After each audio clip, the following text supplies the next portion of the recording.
Hello everyone and welcome back to the Twoguysfinance channel, and today I'm going to be answering the question: is it possible to apply for both an open work permit and spousal sponsorship at the same time?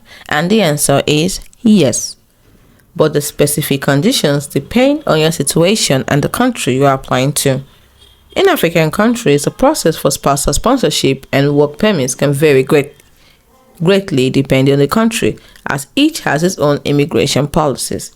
However, many African nations have frameworks for spousal sponsorship and employment visas, which allow for spouses, that is foreign spouses, to live and work in the country.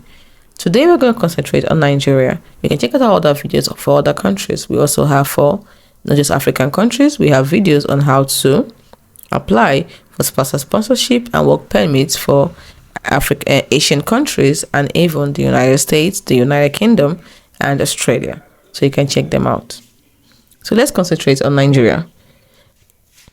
In Nigeria, a foreign spouse of a Nigerian citizen can apply for a family visa or residence visa, also called spousal sponsorship. The Nigerian spouse will need to demonstrate that the relationship is genuine and the applicant must meet certain financial requirements. As for open work permit, after obtaining the family visa or residence visa, the foreign spouse may be able to work in Nigeria. However, depending on the visa type, they may need to apply for a separate work permit if they plan to work in a professional capacity.